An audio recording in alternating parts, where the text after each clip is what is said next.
Right, audio's live, so I'm ready when you are. Decision time.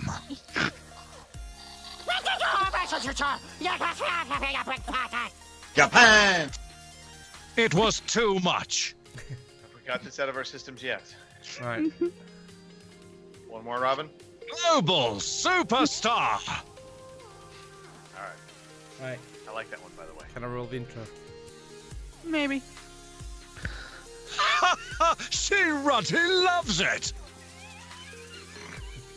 He ripped off the whole game. Cheers. Fuck's sake! Come on, Jesus Christ! Now, is he rolling music? 'Cause I don't No, hear I'm gonna roll. I'm waiting for Robin to finish playing his Peter Dixon.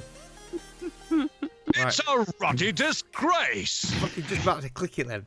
Right. All right, yeah. all right. I'm going. You And gonna I'm start not. now? I'm Come going. on. Start now? I'm going, and I'm Wait, not hold on, stopping. hold on. You'll hear it Hold on. because I'm Wait. professional. No, I can't. No, there's nothing. We don't hear anything. Yeah, not. Yeah, I fucking pressed it. Oh, okay. I'm waiting for Okay, fucking Peter Dixon to stop fucking X Factoring. Right, here we go. Wait. Fuck off. What? Oh. Good evening, ladies and gentlemen. Can't get Y'all the are stuff. listening to the Overseas Connection podcast. Shut up and sit down. Here we go! Would you kindly? I think we're just getting started. Medic! I'm a witcher. I think this is more than you can handle. Sits on his ass all day. Let's do this. Hey, everybody. Thanks for tuning in to episode 518 of your Overseas Connection podcast. Today is March 17th, 2019, better known as Happy St. Patrick's Day. I was going to mess with you, Robin, but I'm not. On the podcast today, an authentic, honest-to-God Irishman, also hailing from Mexico. That was him. Thank you for being on the show today, Mr. Robin Tate. Hello, everybody. Happy St. Patrick's Day to you. It's Robin Tate here, coming from really in Ireland, in Northern Ireland, way up there. So it's me. I've had an interesting St. Patrick's Day, which we'll talk about in a while, and I'm now drinking alcohol. And I've got some more alcohol to drink, so I'm not hosting tonight, which is cool. I'm relaxed. I'm here. I have people in green. I have very, very sexy people in green. And Not so sexy. Greg. So good to be on the show. Thank you. Robin, you Yeah. say you are now drinking. Yes. How is that different from any other time we've seen you on the podcast? No, I generally don't drink on a school night, but tonight's not a school night. I would like to rewind the tape. We have to go double check tape because I'm pretty sure, Robin, you have just made a very a blatant lie. I think is what fake news also would be the correct response here. Yeah, maybe, but no, generally not. No, these days, not on Sunday nights. Maybe one glass, but I'm gonna have more than one glass tonight. So, because tomorrow is a bank holiday here, and as I work for a company from the south of Ireland, we religiously take it off. It is Right. You go to prison if you don't take tomorrow off. So yeah. So I'm doing that. So all the festivals and marches and parades were today in Dublin and in Downpatrick, where of course St. Patrick came from himself, and he banished all the snakes. But he's from Big Downpatrick. He's there today.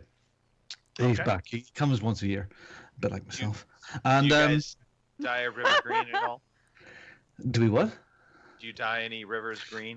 Well, what we do as a promotion in work, because we sell the whipped ice cream machines, as a promotion to get our ice cream season sorted for whippy ice cream, we send out green food colouring to lots of our customers, so they have green ice cream on St. Patrick's Day. Oh, you know.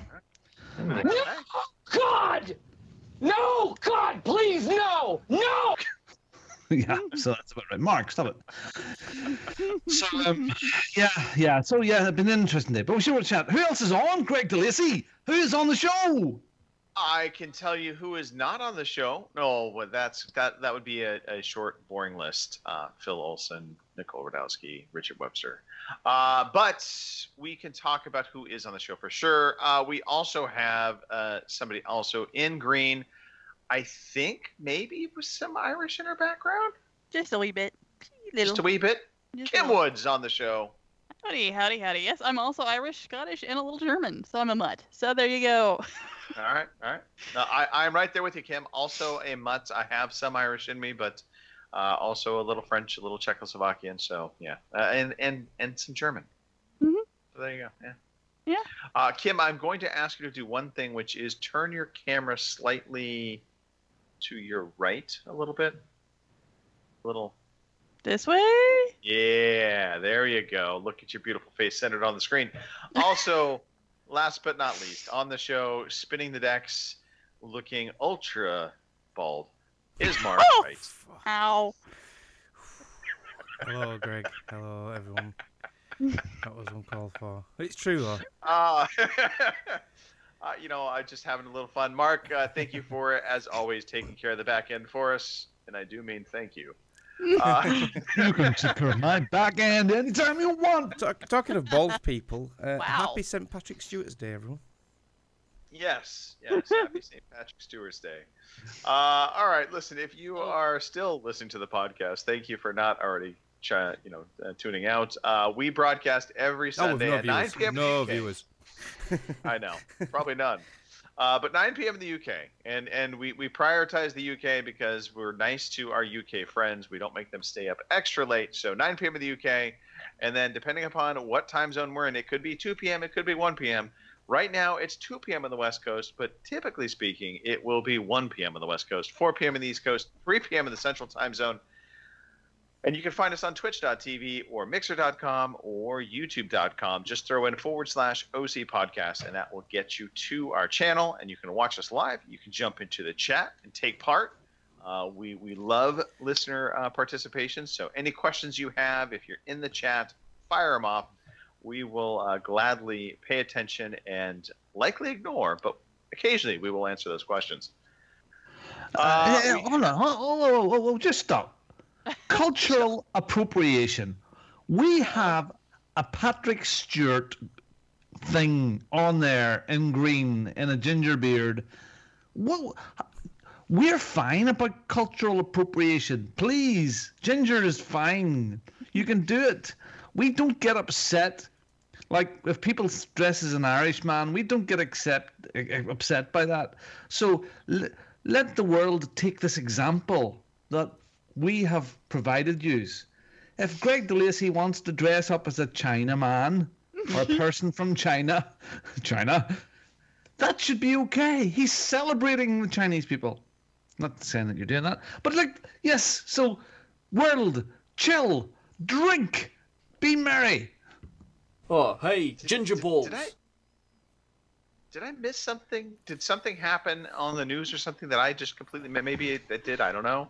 It's But just look, we have some Patrick Stewart on the middle of the Twitch stream. Gotcha. And Well, he has look, ginger beard. He looks like and- Pete and- Chin. and I was going to say He's this got is as much this hair is the as Pete. message I wanted to say is that we are fans of everybody and including the ginger.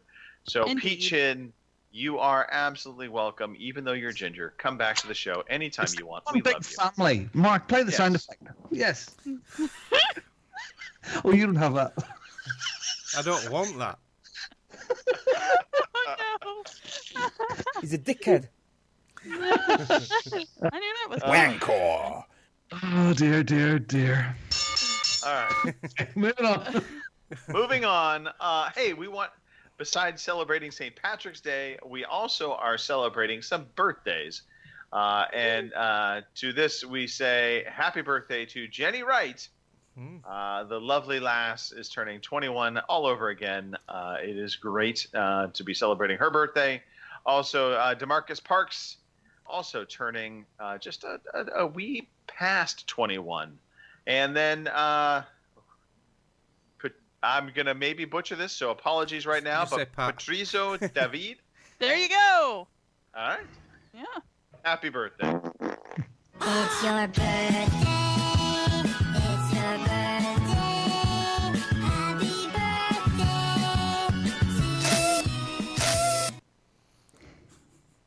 This possibly This podcast the got most a shit in obnoxious it. one. I know. It's almost like we've been drinking. All well, you know. right. Let us move on to a little story time. That's me again. It is. Hooray, it's story time. Hooray, it's story time. I'm so glad to be with you today. Uh-oh.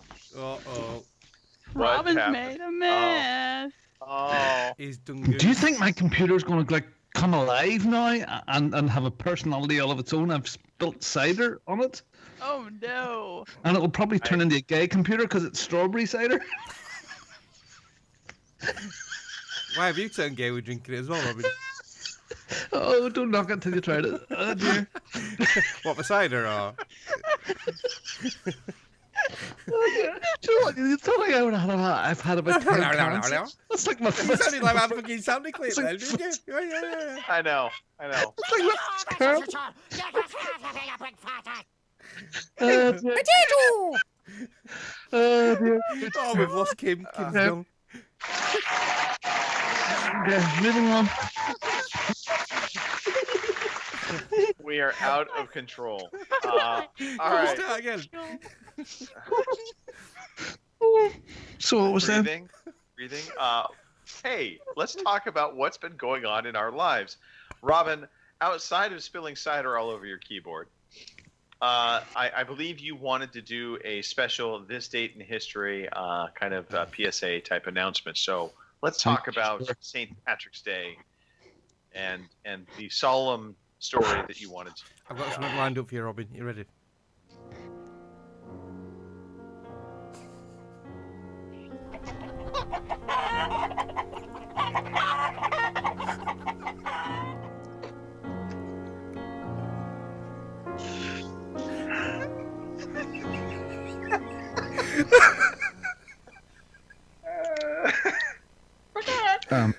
Anybody under the age of 18 who don't really like curse words, please just mute yourself or mute us for 5 seconds.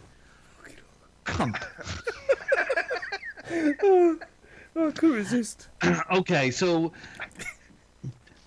over the last month or two, I'm some of you may be following the fact that I've had some trouble with our glorious chickens, and yeah, we've lost a few of our chickens over the last few months.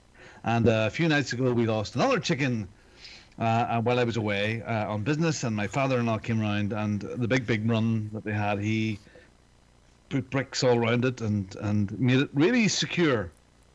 No way any sucker was getting in there. Right. So last night we had some Chinese food, and I came out late last night and put the remains of the rice and the Chinese and the chips and the chickens, eat all that sort of stuff, and wished them good night. And there was only 3 left out of our 7 that we've had. And I came out this morning, and Huey, Dewey, and Louie were sadly no more. Oh, no. At least you had some nice dinner, though, didn't you, today? Wait a minute. So can we let's take a step back, Robin? I'm sorry. They've I moved need to up. get the full story. More So local. we have gone from 7 chickens to 0 chickens. Is that the Yes. appropriate number now? So I went out today and we've worked out now that a badger has dug in underneath.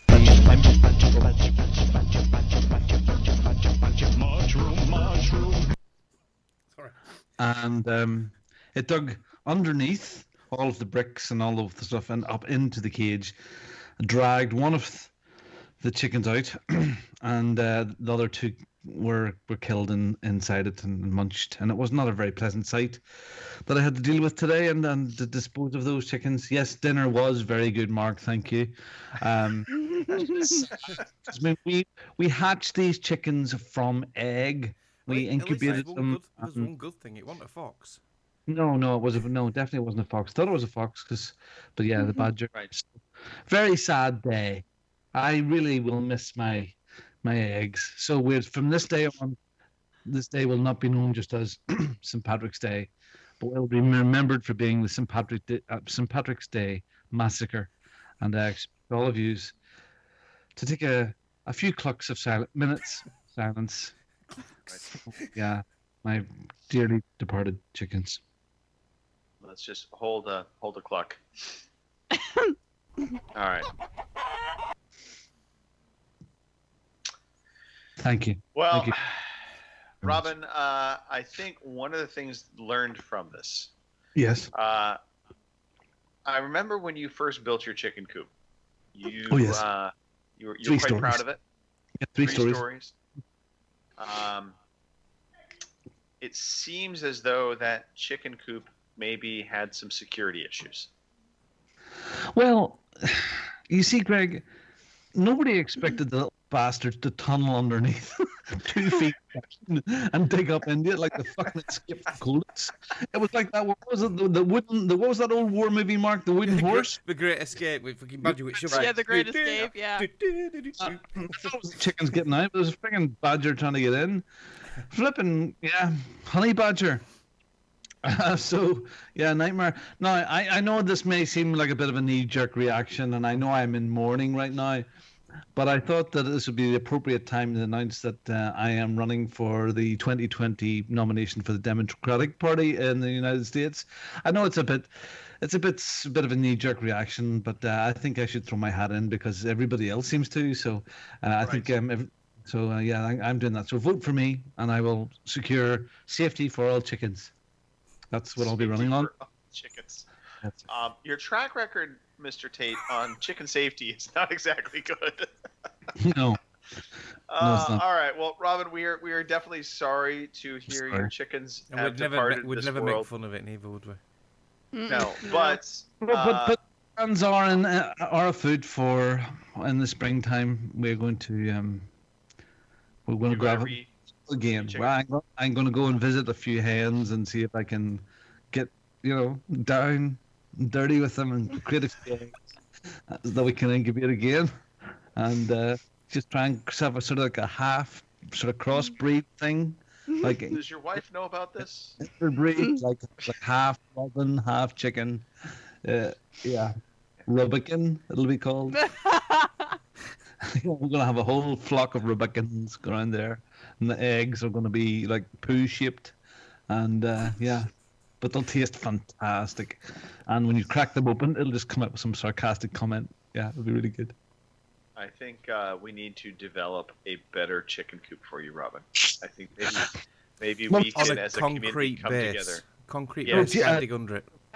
Teflon sent me some video earlier on of this fantastic UFO one with lights going around it. It was like built on a trampoline. Right. They climbed up into the trampoline, but there was a big roof on it, and there was LED lights flashing all around. I like an Area 51 chicken coop. I think we should go with motion detecting spotlights as well as just tremor detection systems. So this way, if they're burrowing, high tech it. We will have to high tech. And I think you should absolutely connect it to the house with a very high pitched alarm system. So when it does trigger, it just goes off like the heart sensor. Alexa, chickens on. All right, let's move on. Well, actually, Robin, anything else you want to talk about, or are you just gonna mourn your chickens today? Fuck off. All right, Kim. Yes. Let's talk about what's going on your side of the neck. Woods. That way. Woods. There you go. Yep. Spiffy. No, not a whole hell of a lot. I'm gonna go to the movies tonight. Love chickens. Dear God. And see How to Train Your Dragons 3. And I don't know, maybe I'm behind the curve here, but am I the only idiot that didn't know you could use your cell phone to turn your Xbox on and off? I didn't know that. It's in the app, the Xbox app. If it's hooked up through Wi-Fi, you can use it to turn your Xbox on and off. All right. Yeah, right. I didn't know that. Also, and I found this out last night, did you know you could charge your Xbox purchases to your cell phone bill? I didn't know that. That is bad advice. Yeah. I know this, but I did it anyway. Just okay. I did not know you could charge your Xbox games to your cell phone bill. That seems very unique. Who is your carrier, if I may At ask? Verizon. Okay. Robin, we're just looking through your company phone bill there. What is Division 2? What is that? Oh, it was mobile data for a client. Don't worry about it. Yeah. Right. I knew I could charge like Android things to my cell phone bill, but I didn't know I could do Xbox games. Yes, apparently you can, and I did. I found this out because I bought the Strange Brigade DLC last night, and I was sitting there putting all the information, and all of a sudden it's like, I'm flipping through there, and like they want my cell phone number, and I'm like, I wonder why they would want my cell phone number. So I thought, well, shits and giggles, I'll see what happens. Next thing I know, they're like, we can charge this to your cell phone bill, and I'm like, really? It's only $30. And, what the hell? So Can you charge it to someone else's cell phone? I know. Right? I don't think that's how that works. But anyway, We're all going to try Greg's phone tonight. Right? Yeah. So yeah. Other than that, it's been pretty nice this week. The weather's kind of half-ass cooperated. So, and next week we're supposed to get like 60 degrees. So, yay! Nice, yeah. The weather has changed drastically for us. It has been beautiful all week long on my side of the world. So much so that it's tank top weather. I mean, literally 65 plus. Obviously. Right now. Yeah. It was snowing here today. I woke up, it was white. Sorry. Wow. Was it really white, or was it white and red? It was white, covered in red, splattered everywhere.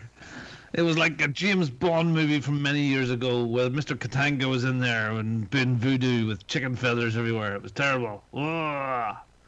And then he took that pill and blew up like a balloon.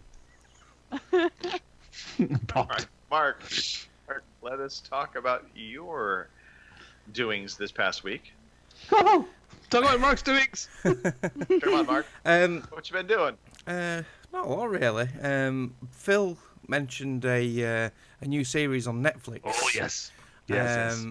So I managed to watch the first episode last night. It's called Love, Death and Robots. And it's like little mini 20-minute episodes, an anthology. There's 18 of them, apparently. They're not all linked. It's like Black Mirror. Each one's different.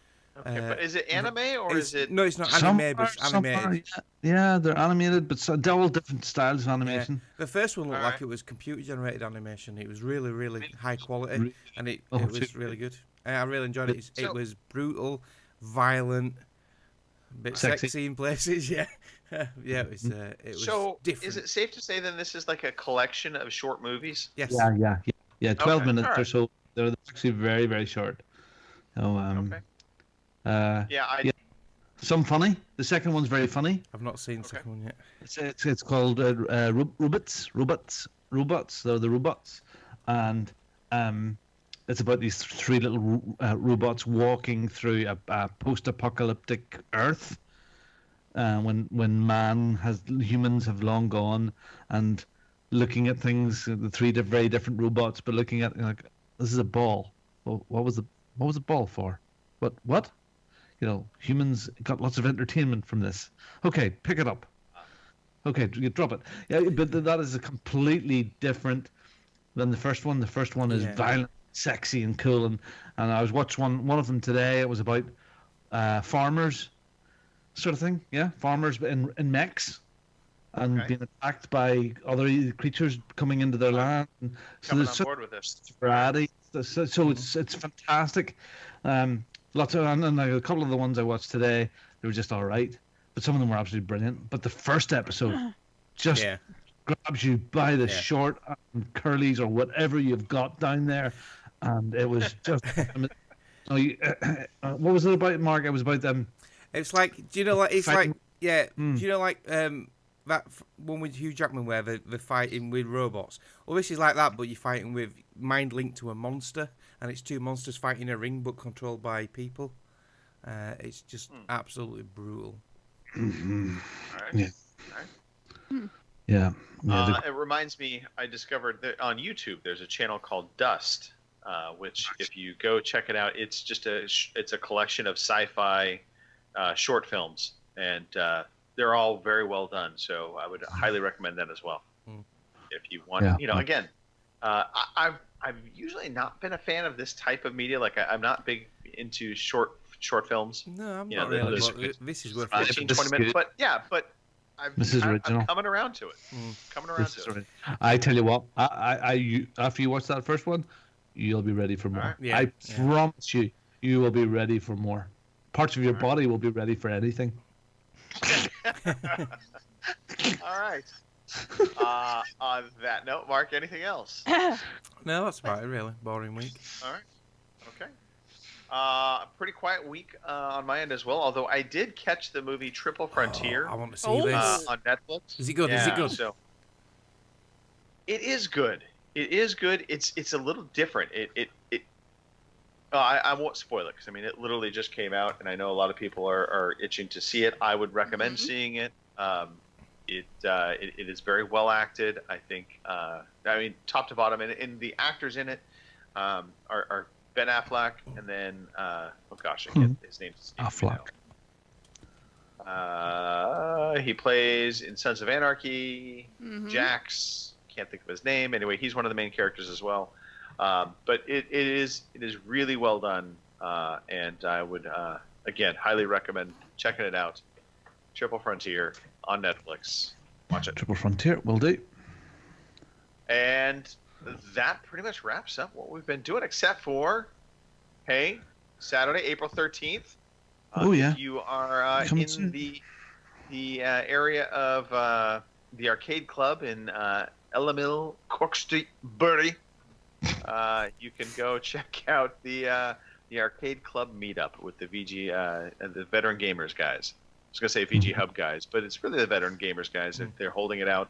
But there will be lots of people there playing games, having fun. So get there. It's from 11 to 6 p.m. So I'm going. Can't wait. Looking forward to it. I'm going to walk around there and I'm going to go beside everybody. I'm just going to go up to them. How you doing? I'm Robin Bongazine. Ah, will we be friends? I'm sure we will. How do you think about that? It's going to go over very well. Will that work? Oh, Totally. sure. Yeah. Yeah? Yep. Maybe not. No way. Mark? Yeah. Let's talk about some games. Today I feel like playing computer games. Today I feel like playing computer games. All right. Let us dive into our free games that we get. Kim, there are a couple new additions on the Xbox side. Pretty much all of the same stuff on PlayStation and Twitch Prime, but I suppose we can review those too.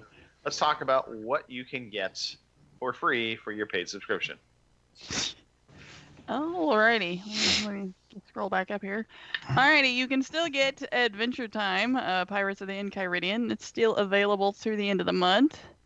You are now able to get Plants vs. Zombies Garden Warfare 2. It is available now through April 15th.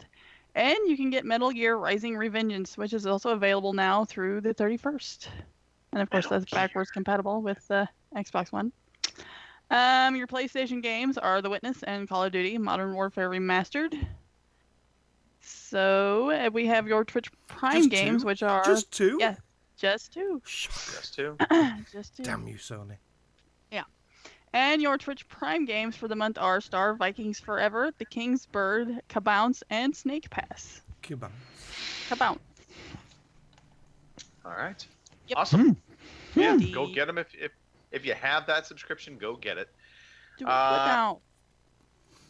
I'm sorry. What? I said do it. Do it now. Oh, do it now. Oh. Yeah, see? There you go. Bang, Games wow, play. wow is what I thought you said. So. Well. Anyway. All I hear, right? I mean, honestly, is just chickens clucking in my head.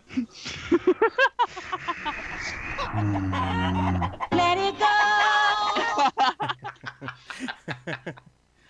All right, Robin, let us continue on with our Irish celebration and turn to you. What have you been playing this past week? All right, we'll take turns at this, I think, tonight. Okay, well, something that's not on everybody else's list is a game called Evo. And Evo is an iOS game. Sorry about this. But just when I've been doing a lot of traveling, I was looking for something a wee bit unique to play. And the Evo is an avocado. Hopefully Mark can get some footage up on the screen. Yes, I've been playing Avocado? An avocado. game with an avocado. Alright. And it's a mix between augmented reality and graphics, and you play the part of controlling an avocado, and you should. So this little avocado animated character is in a real world, and he's with a wacky professor person in a lab, and you have to direct the avocado around to pick up different things and solve different puzzles by dragging a root on the table or around a puzzle. I have to work out different puzzles and pick up different power-ups, and fight the bad guys. Very light-hearted, but very, very interesting. I haven't really seen this done like this before. This augmented reality mix with graphics done so well and so very naturally, and the little wacky. What are the bad guys, if I may ask? Oh well, it is very light-hearted. You're inventing. You're in a lab inventing things, and there are bad guys coming in trying to steal the secrets of the lovely little lab lady who looks very like Kim. It's fun, and it's free to a point. So you get you can pick up little power pills, which are sort of currency, and you get the first 2 or 3 chapters free anyway, and you pick up these little jelly bean things up, which are worth money, and they will unlock the different chapters, or you can pay to unlock the chapters. So it's free, but there are charges further down the line as you get it. And Avo is very, very cute. It's gorgeous. I was gonna say, it looks cute. You're an avocado with legs and cute eyes. Right. So yeah, Avo, check it out.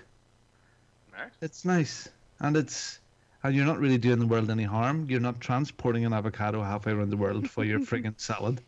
So, play this game, save the world. It's part of the green. It's part of the Green New Deal. I really had hoped you were going to tell us that it plays a lot like Guacamelee. Well, if you get it wrong, that's what happens. Yeah. It turns into Guacamelee. Yeah. So Robin, I know you also played some Crackdown 3. You finished Crackdown 3. Yeah, baby. I have had so much fun with Crackdown 3. I finished it a few days ago, and now I know our wonderful buddy who's just bought a house. Well done, Richard. Has finished it at 100% and collected all his balls, and done all the challenges and 100% completely completed. I haven't done that, but I've completed the main story. I've pretty much done all of the main things apart from a couple of towers left on the map. So I think I haven't done a lot of the driving stuff, and there's maybe 3 towers left, but I've done everything else. All of the main bases and missile sites and all of that, they're all done. And I played that all by myself. And I've had a great time with it. And as we've all said before, you don't really have to be tuned in. You can be pretty tuned out and chilled to play this. It's fun. It's lighthearted. And my chin was completely wrong. I listened to I was in the shower the other morning, as you do, in the shower, listening to the veteran gamers. And Mike Chin came on and said, "This is mediocre, and man, that is crap, and that really terrible. It's not as good as the first one. It's this, that, blah, blah." And of course, Stu Fowler then goes, "Yeah, Microsoft will have to lift their game, blah, blah. It's not original, blah." And I go, "Ah!" And it annoyed me. So I took a selfie in the shower. I tweeted it, as you do.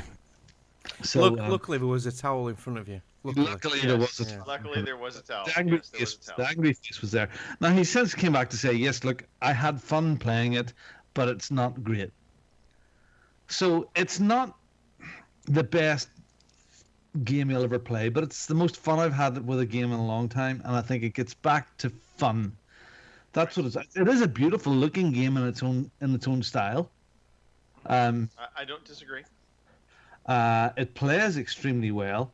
I'm sure the multiplayer is fun, and maybe it's not as good as the first one, but I never played the first one. So I've had lots of fun with this. So, and the fun is behind it. And a lot of people have sort of came on and said, "Well, yeah, Robin, you're right." Well, Solemn said, yeah, you're right. But yeah, it is fun. And so It's what? a lot of fun. It's super fun. That original, I don't care about that. Well, that's what gaming's about. Fun. Right? Yeah. Yeah. So Mike Chen. So from a reviewer standpoint, the game didn't get reviewed real high.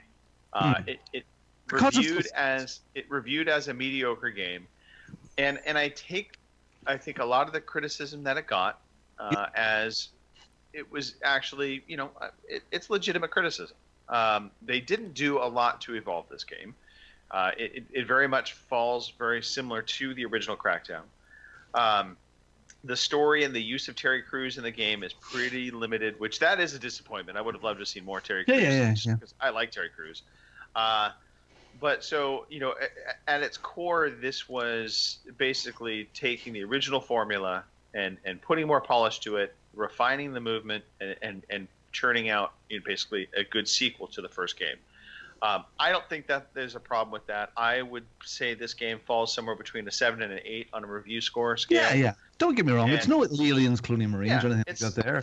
It's far better than that, actually. But it's not going to beat out like a God of War 4. No, of course not. God, of course not. So, but I think they're very missed the different point. games on top of it. Yeah, they're very different games on top of it. But so I also have been playing Crackdown 3 this past week, and I also have been enjoying it. I had a very funny conversation on Friday when I was playing with a group of guys. We were actually playing some competitive Halo, and one of the guys on there they were asking what I'd been playing. I was talking about Crackdown 3, and he was like, "Oh, that game's crap." He's like, "I like the first one though." I was like, "What? You can't tell me you like the first game and then the the third one, which basically is successor to the first version, one. Yeah, is bad. And then it came out. Well, he hadn't actually played the third one yet. He had just seen videos. He'd been listening to people talk, and that's half the problem with today is we hear problem with people the talk. world. Exactly. Everything. The internet, the vocal minority speak for everybody. And so, I say this. Look, if you have Crackdown 3, I'm guessing you probably are enjoying it. But if you have Game Pass and you haven't tried Crackdown 3 yet, go play it. It's on Game Pass. I would say don't pay $60 for Crackdown 3.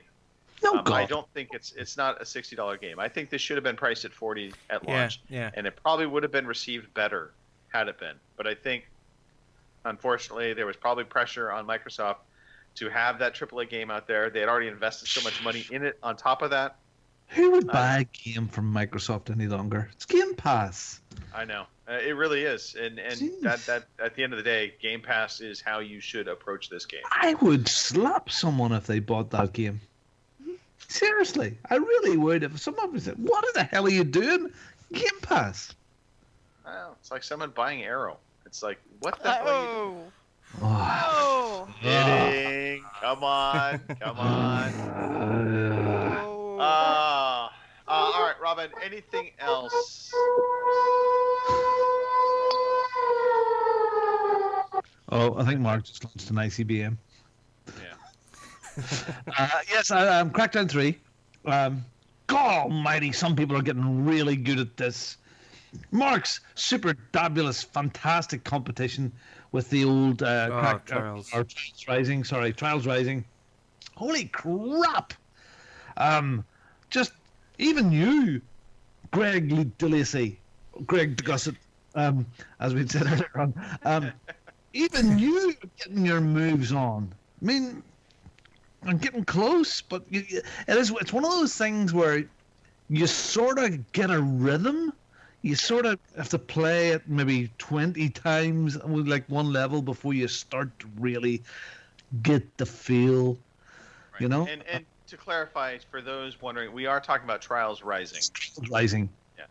Yes, and we've been playing the one level, trying to get the fastest times on it, and it can be extremely frustrating, but also make you feel pretty darn good.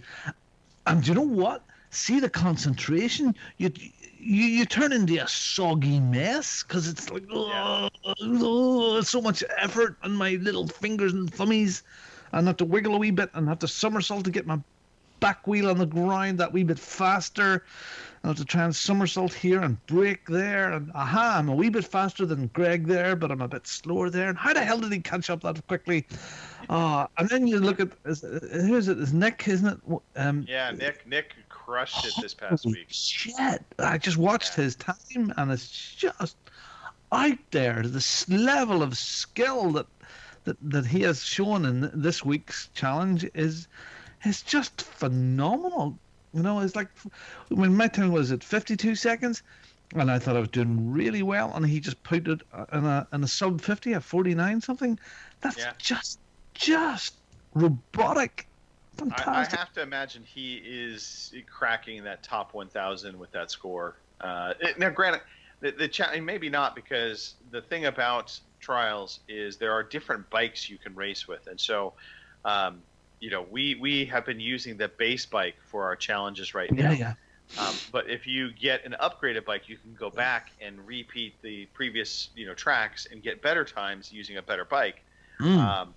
So for the bike he is on, I have to imagine that score is right up there with the best times for that bike on that track. Must look. Absolutely. So I've played a few of the other levels around it as well. There's one, I don't know if you've done any of them. You've ventured out of that one level that we've been in, but there was one which is like a movie scene, like a contract. You go in to make a movie, and you go through like all in the one level. You go through like a cityscape, but then a cowboy and western sort of part of the level. Then it goes all spacey, and it's then you're in the back lot and. It says it's easy, but to do it without faults, some of them, some of them are tough enough. I can't wait to see the hard levels. No, I actually fear the hard levels. That is one thing that I've noticed with this version of Trials is that the tracks seem longer. Mark screen. What? Yeah. Sorry. Mark. Yeah, we've got a bit of an issue. We're not on YouTube for some reason. Yeah. Okay. So. All right. Well. Anyway, so Trials Rising, I think one of the other things you can do, Peachin, is if you're struggling and you're wanting to see how to do things better, just don't bother. Just give up. Just retire. You're too old. Too ginger. No. But you can actually do that with them. You can watch people's time. So if you go to the leaderboards, you can and you can either look at the best of the best, or you can go to your friends and look at the best times of your friends' scoreboard. And you can watch their run and see what they did. And it shows you the stick and trigger pulls as it's happening. So it's a brilliant tool for learning how to better, your own times. Yeah, that's a good idea. That's good. Yeah, Pete, you watch people. That would be good. Yeah. You can just sit back and watch. That would be good. Just watch. Robin doesn't want you passing him. Go Pete. All right, Robin, I just want to thank Pete, because if it wasn't for Pete, I'd be last this week. So thanks, Pete. No, that's me. That's me. Yeah. All right. I'm done. Kim. So yes. you bought DLC for Strange Brigade on your cell phone. I did. What exactly is this DLC that you purchased?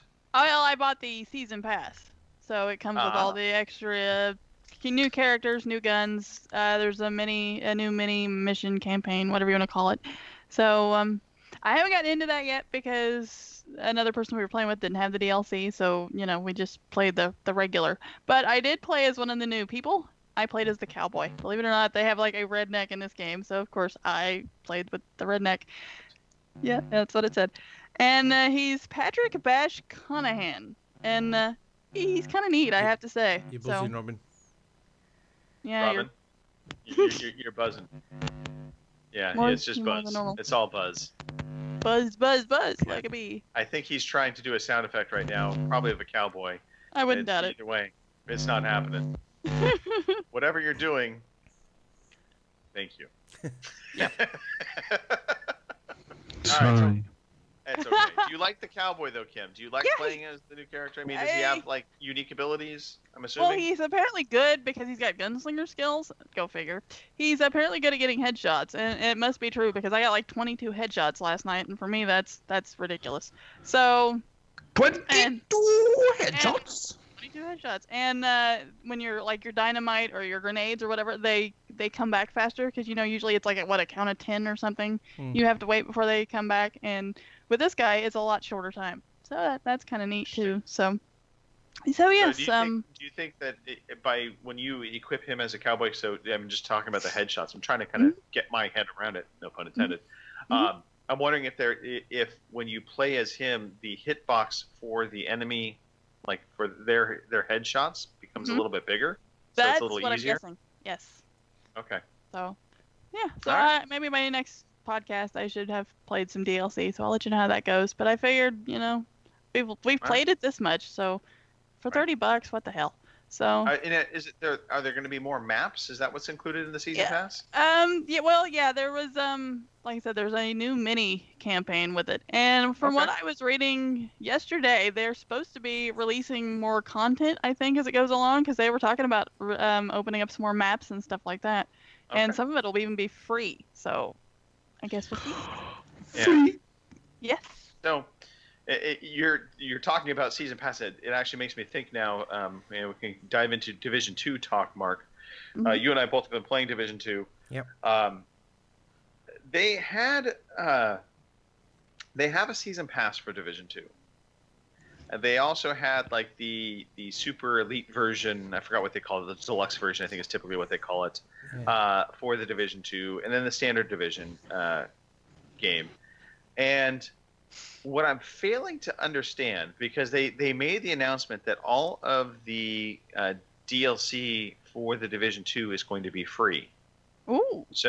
So in terms of maps, any additional areas they open up, it'll be free. So what do you get with the season pass? Yeah, exactly. I don't understand, the logic, and apparently part of it was, was if you get the deluxe version, you pay the extra money, you got access to the game a little sooner. I'm like, so was that really it? You probably got some outfits, but I mean, beyond that, what really? I mean, I want to say the deluxe version was like $20 more. So just struggling with the whole notion of a season pass in a game that's going to include all of its DLC content as free. I've noticed they've got the sort of like virtual currency you can buy with real money as well, the bastards. Yeah. Oh yeah, of yeah. course. They have their microtransactions built in on the cosmetic content. But yeah, so, luckily it is all cosmetic shit. So. Yeah. And especially because they do have PvP in this game now. They do have actual player versus player areas. So making sure that you don't give advantages through paid DLC is important. But let's talk about the Division 2. Outside of that weird little side story, what do you think, Mark? How are you enjoying the Division 2? Yeah, I'm really enjoying it so far. I've got a few niggles with it. Now, I was a massive Division 1 fan. I played a lot of hours of it. I was hooked on it solidly when it launched. And that had a few issues when it first came out, and they were fixed. The issues I've got at the moment, I'll focus on the negatives first. There's quite a few sort of like graphical glitches and bugs with like dead bodies like just dangling in midair and stuff, and stuck on inside a door frame like we had the other night. But the main one for me is the ability excuse me, if you've got the turret or the drone, intermittently when you throw that up, it will disappear after 3 seconds and you get a 15-second cooldown. And then next time you use it, it'll work properly for the proper time. I did tweet out to Ubisoft support and the Division game today, and Ubisoft support did reply to me, which I was quite chuffed about. And they are aware of it, and they are working on a fix for the next patch. So it is going to get fixed. I find the enemies a lot tougher than the Division 1. I've died a lot more in this. You get overcrowded a lot. The AI is more clever. They do flank you a lot more. They will rush you more. And it gets quite frustrating at times. But there's more boss fights. Is there the same sort of like 4 or 5 types? I mean, remember in the first one there was the guys with the flamethrowers? So far I've come across 2 types of enemies. There's one called hyenas, and then there's one called True Sons, which are similar to the LMBs, and the hyenas are similar to the cleaners, but they're different. Different enough. It is probably my one. Well, I have a few niggles as well, Mark. Obviously, the graphical glitching, some load-in sometimes it happens weirdly when you start the game up. I actually had a very funny moment the other day. I started the game up and literally saw 10 bodies fall from the sky onto the ground. It's like, holy crap.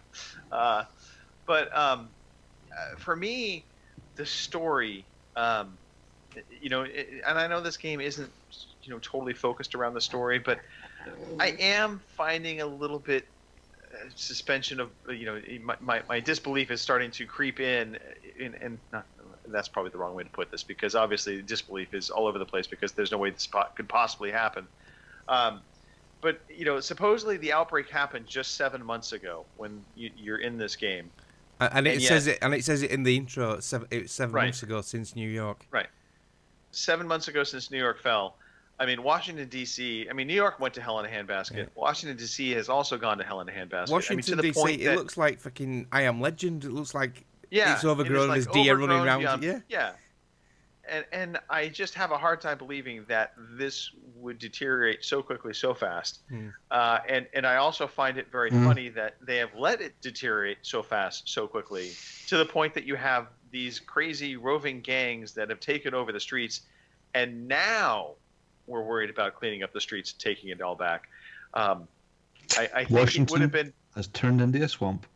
Yeah, I think it would have been maybe even a more interesting game to see Washington, D.C. deteriorating as it was actually happening. You know what I mean? Like the outbreak was, the panic was there. To see the state of order so kind of. How many people died? Like, was there like hundreds of thousands? So there's So there was no guys out cleaning the streets and service and stuff, and there's no electricity and plumbing, so things would get a bit rough, would they not? Yeah. If you killed 70% of the population, is that what we're talking about here? But my again, I don't think it was like an overnight death sentence with this flu bug. I don't. Okay.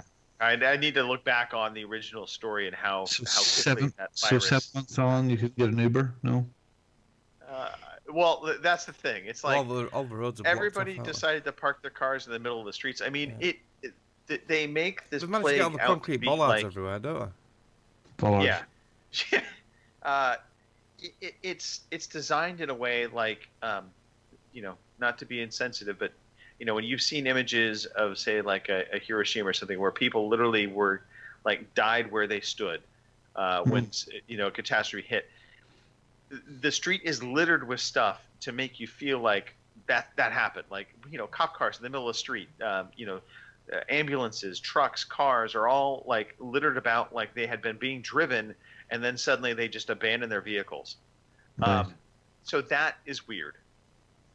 And if it was I hate the silent protagonist. Yeah, it doesn't. Nothing bothers me more than having an in-game character that I can see in a cutscene, and it is just, you're just mute.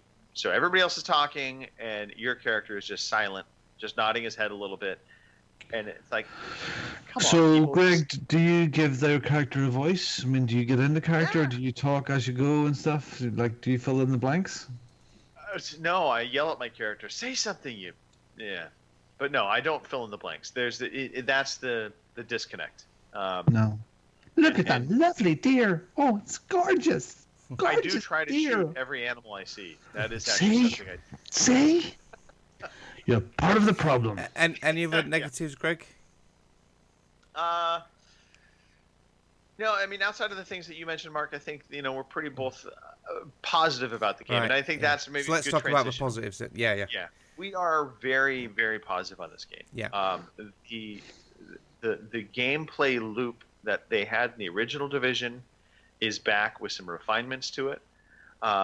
It is, I feel like, deeper this time around, which the original Division was pretty deep in terms of its crafting and its collectibles, but they've taken that to another level.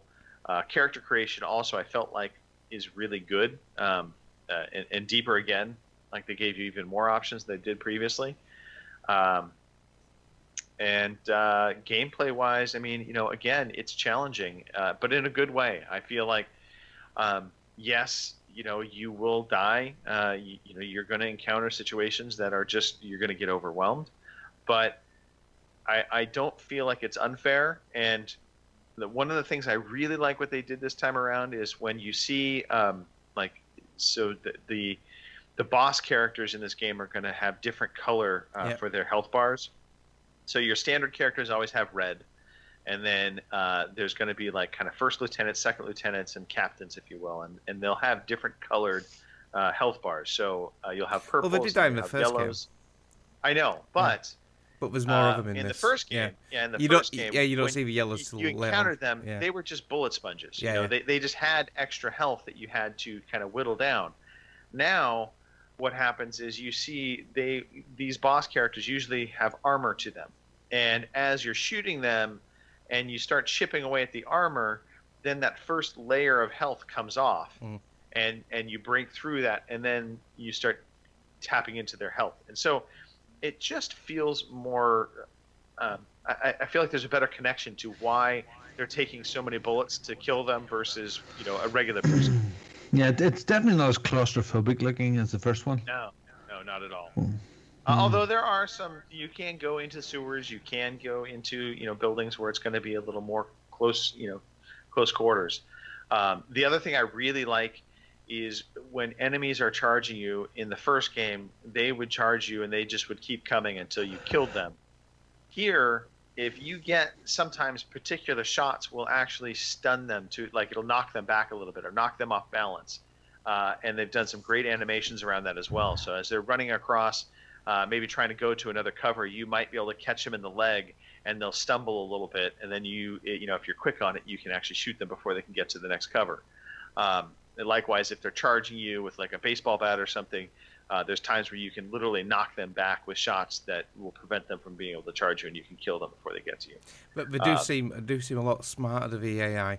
They do flank you more intelligently. Like you say, if you start shooting them, they will go to cover. They won't just keep running at you. They do, like you say, stumble a bit, and then they'll try getting cover and sort of like save themselves. So they're a lot smarter that way. They also can do something. Yeah, they also can do something that you can't do in the game, which is go prone. Yeah. That threw us off. We suddenly saw one of the guys go prone and just lighting us up with a heavy machine gun. We're like, holy crap! So there's some good variety in terms of the enemies and the way they approach you, and it's gorgeous. Yeah. It absolutely looks beautiful. Yeah. The world is designed well. There's a lot of detail in the world. Even if I, give you the complaint about the fact that they abandoned all these vehicles in the middle of the streets, everything looks great. So you end up looking past it. And there are weather patterns. That's the other thing I forgot to say. There is time of day and weather pattern changes. So again, fog. Nerd Allegiance in the chat wants to know: should he buy this? Is it worth if you buying like now? If you like an open Nerd world Allegiance, third-person did shooter, you enjoy the first game? Yes. If you like loot shooters like a Destiny, I think this absolutely scratches that itch, but maybe a little bit better. So I would say yes.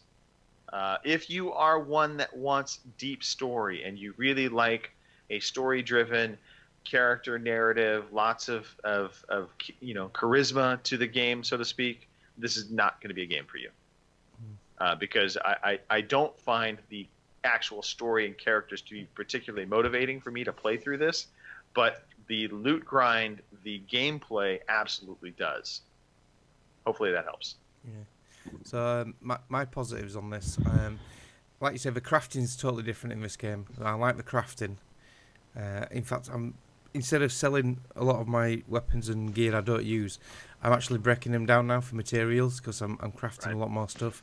The modifications for weapons and gear is different.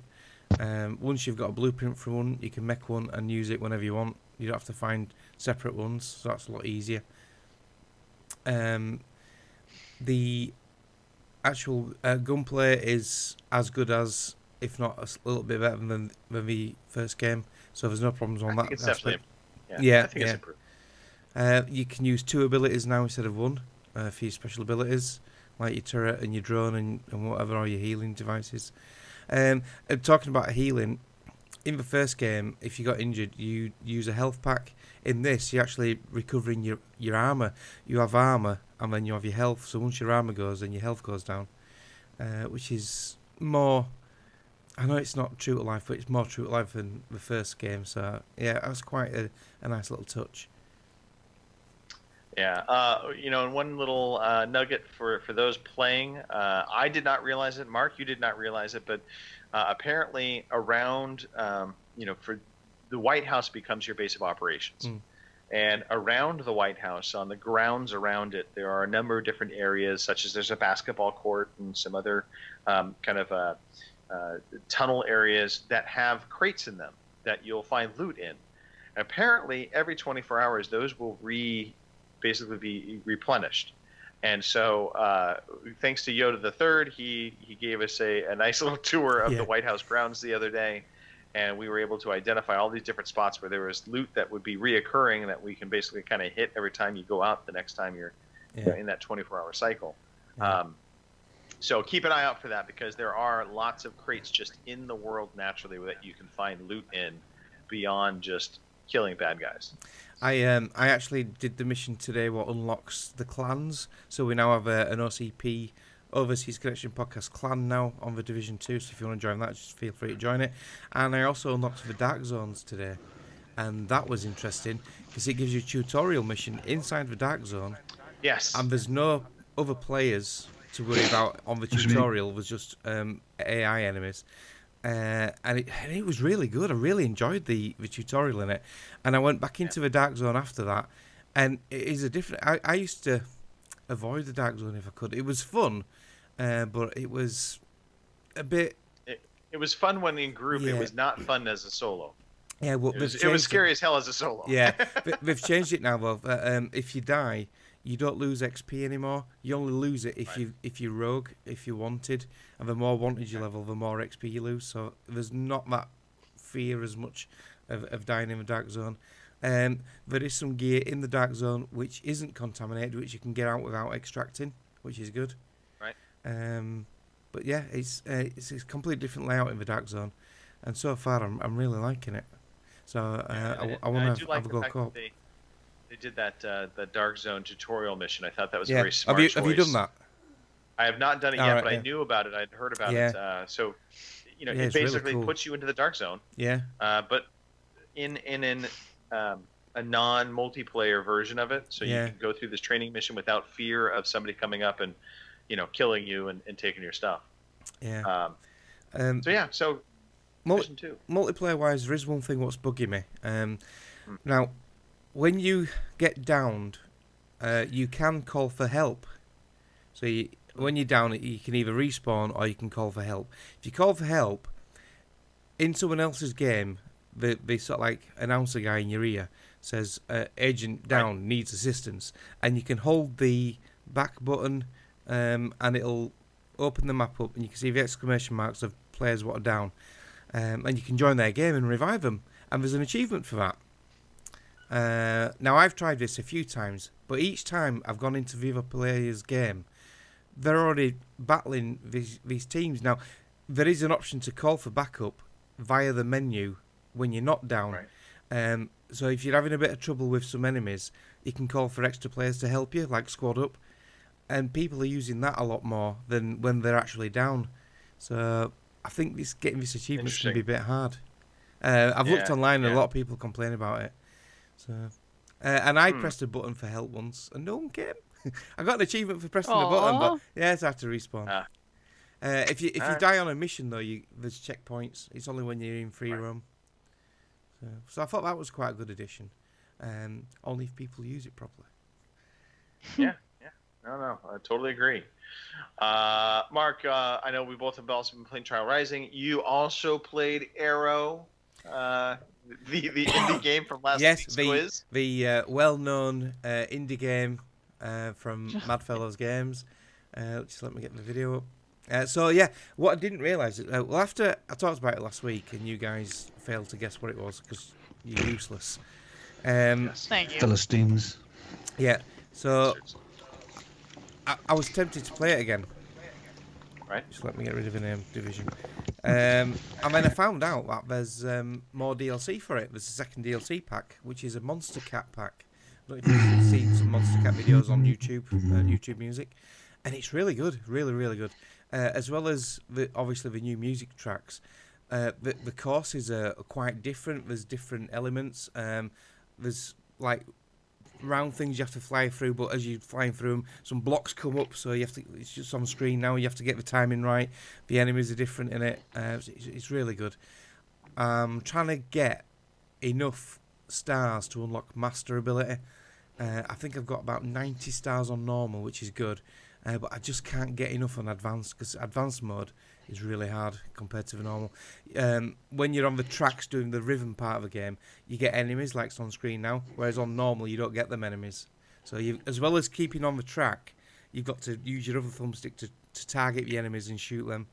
It's such a good game. It's like you need to play, Greg. Sort of Star Fox with really fantastic music sort of thing. You've no excuse, Greg. It's on your hard drive. I actually went into the app I made it download for you. I As I saw the update, yes. Yeah. And the bass cannon track is just the first track, main track on it is just fabulous. All the tracks are really good.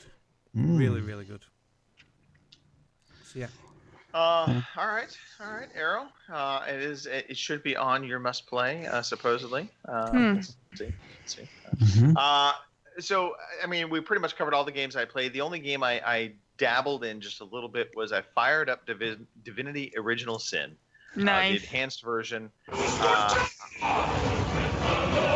Oh shit! Too much Fister Duck. Yeah. Wrong game.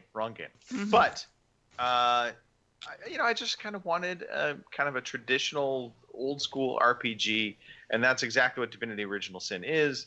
You have your two characters that you go through a character creator. You create up your characters. You set out into this world. Combat takes place in a turn-based environment, so that's for turn-based junkies like myself, that I do like turn-based combat. It is turn-based. Right. I thought it was Diablo type combat. No. No, it's turn-based. Okay. Oh, definitely turn-based. And it is a deep game, and there's conversations you'll have that have consequences to them. It is a big RPG. Serious conversations. Wow, sounds good. The other thing what's put me off starting this game is I made the mistake of looking on howtobeat.com, which isn't a website on how to masturbate. It's a website on how long to beat a game. And to beat this game, you're looking at 70 hours minimum to beat this game. 70 hours. Yeah. It'll take 70 clucks to beat this game. Absolutely. It is a long game. It is. I don't know that I'm going to stick with it. I'll be honest. I was in the mood for an old school RPG. I fired it up because I keep seeing it every time I see it on my installed games. Yeah. And so I'm like, I'll dive into it. And, I got probably, 20 minutes into it. I spent way too much time, again, on the character creator. I think that's one of my favorite things on any game is when they let me create my own custom character. Yep. You can understand that, Greg. It's standing in front of the mirror, getting yourself ready before you go out. Cindy does your nail. It's just creating the whole character, the whole Greg, the Quam. We've got a question in the chat for you, Greg. There's a question in the chat. All right. Hard is asking, can you play this game multiplayer? Because he loves turn-based games. Is there any multiplayer co-op? I don't know if there's multiplayer co-op. I don't either. I'll look it up real fast. I don't. There might be, but I have a hard time believing, just based on it being, turn-based. It doesn't really. Well, while Greg looks that up hard, I would recommend Mutant Year Zero. That is a fantastic turn-based combat game.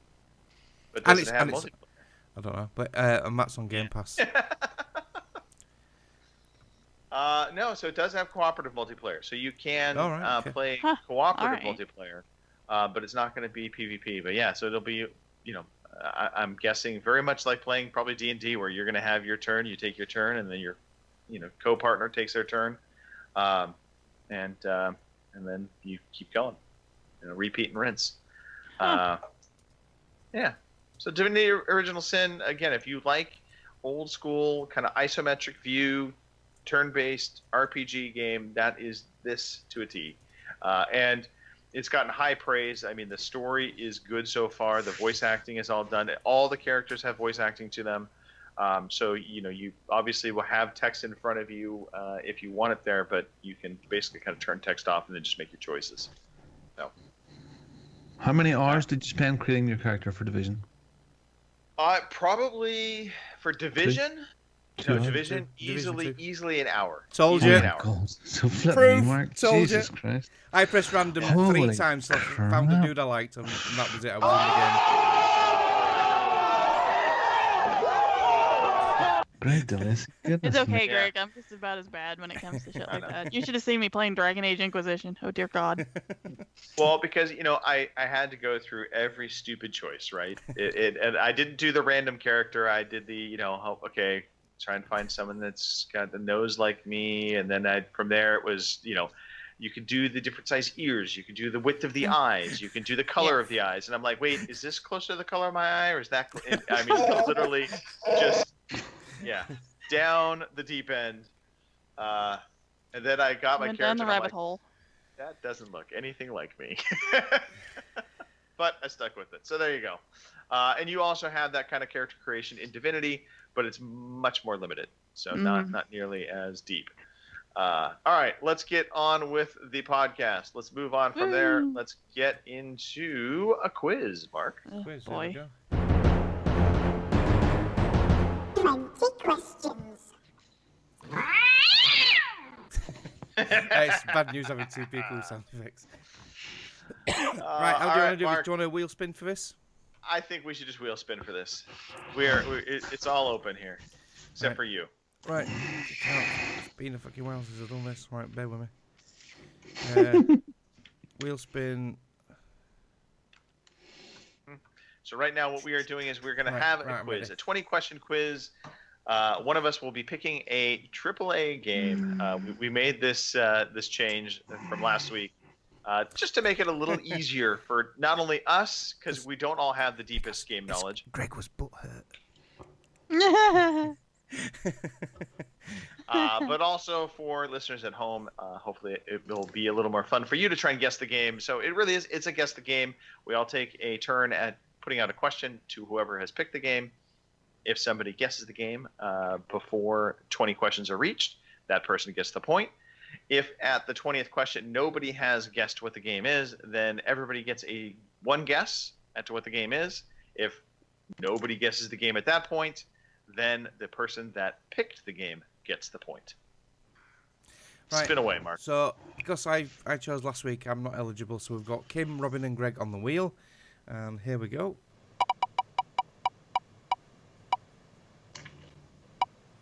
And it's landed on Robin. Whoa! Here we go. Cool. What does that mean?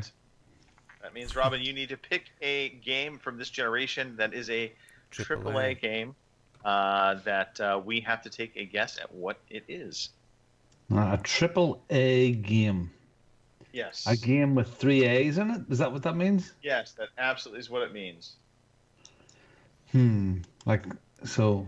A major game by a major publisher. A major game, yes. Basically, not like Madfellows Games Aero. So, like, Manuel Samuel doesn't count then, no? No. You can use that if you want, because we know where it is now. Okay. I'll pick Manuel Samuel then. It needs to be this generation, Xbox One, PS4, or PC.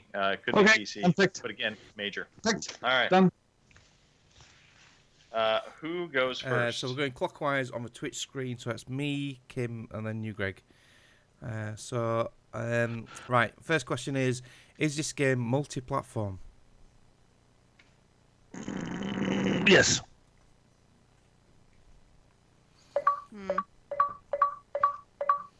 No, it's Klim. Oh dear God. Is there a protagonist? Yes. Okay. Is this game a first-person shooter? Yes. Ooh. Oh well. Is there a series of these games? Yes.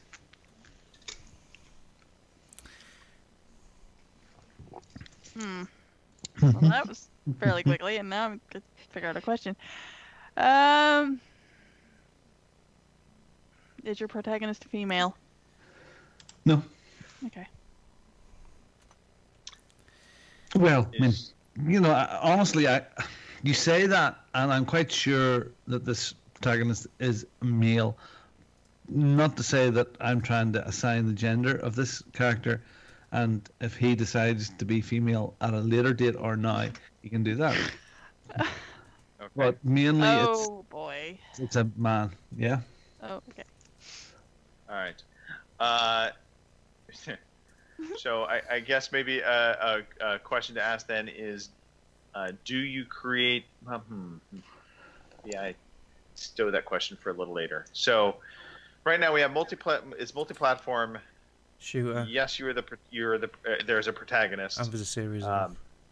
It's a first-person shooter series, and as a standard, you don't play as a female. You're definitely not. Do you play as a human? Yes. Is this game set? Is this game set in World War II era?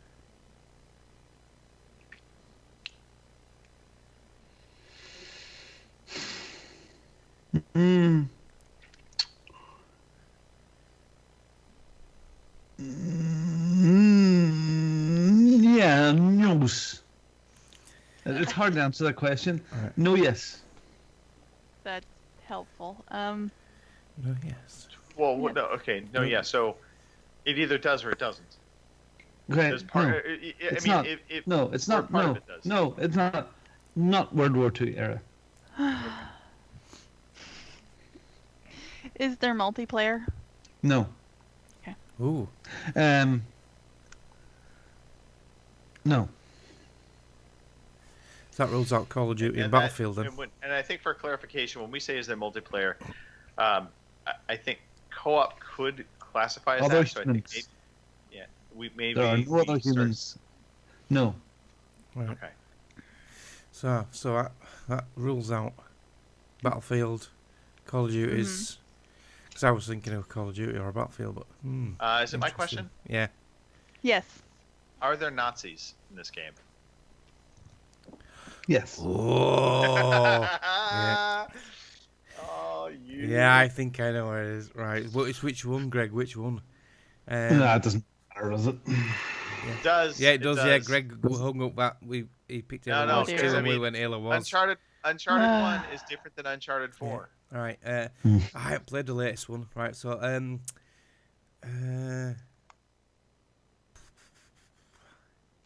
is the main character BJ Blazkowicz? Yes. Right. So we know it's a Wolfenstein game. God.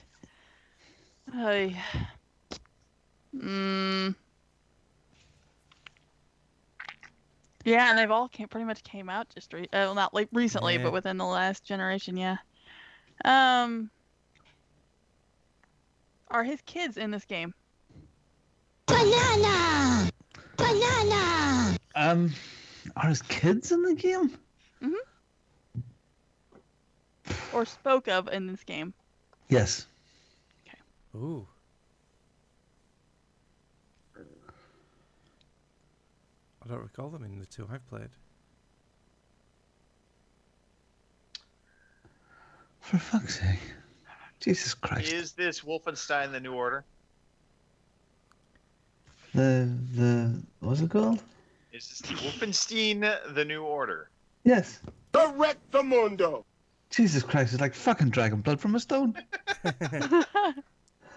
Well, it could have been the Old Blood. It could have been the Old Blood, or it could have been the New Colossus. Yeah, we have to Yeah, narrow it yeah, down, could be. Yeah, there you go. Yeah, well done. I tried to Well done, Greg. pick something that was really, really simple for you people, you know. It was well done. Well, you threw us off with the female, non-female thing. That actually threw me off. But I get gender. I don't want to be gender Oh, specific. dear. But for something like that, you kind of have to be. Yeah. I mean, come on. and I liked what you were saying about is it World War II or is it not World War II? Yes. It is not World War II, but it is a reimagining. if you will. It's like an alternative reality, isn't it? Yeah, so yeah. Yeah. Yeah, very good. So- Well done, Robin. Nicely Well done, Greg. done. Well done. There you go. That's how you. So to make us look good and clever, we have to pick a pretty obvious game. Okay. I know Arrow is a pretty obvious game, Mark. Yeah. Yeah. I think history will be on our sides on that one. All right. Let's move on to the news. Well done, Robin. Well done, me. News jingle, please. Here is the fucking news. All right, so news this week. I didn't think there was going to be a lot of news, and surprisingly, there was quite a bit of news. And I think it's a lot in part with GDC being just around the corner. And if you're not familiar with GDC, that is the Game Developers Conference. That hits next week, so there'll be even more news coming out of that conference. But some interesting updates and stuff starting to roll out. So here we go with some news bits. No Man's Sky is getting a massive new update. Hello Games is readying its next chapter Beyond, and it'll be available as a free download this summer. But what they're going to be doing is basically bundling 3 planned updates into one large release. And it's going to be including the first part that was announced today, which is No Man's Sky Online. And they describe it as a new social and multiplayer experience that allows players across the in-game universe to meet and play together. They said it's not going to be an MMO, though. So there you go. No Man's Sky is going to be getting a massive update that'll include a online component to it. They said more will be revealed in the coming weeks. So I imagine after GDC, we're going to hear lots of news about this update. So yeah, No Man's Sky. If you're a No Man's Sky fan or somebody that has been interested in this game, lots more coming to it. Battlefield 5 finally had their official trailer released about the new Battle Royale mode called Firestorm. Ooh, it looks good. It does look good. They released a cinematic trailer, which is interesting because it was not the same trailer that leaked. No. So the cinematic trailer, it was very much what it sounds like. It was cinematic. It was very picturesque. They showed the different elements of the game being played out, almost like a movie, if you will. But the mode is going to launch on the 25th of March. It'll be 64 players. They will have solo, duo, and squad modes, and the squads will be comprised of 4 players. And basically kind of all the different elements we talked about last week were confirmed. They'll have vehicles. They will have safes and loot objectives that will basically give you better weapons.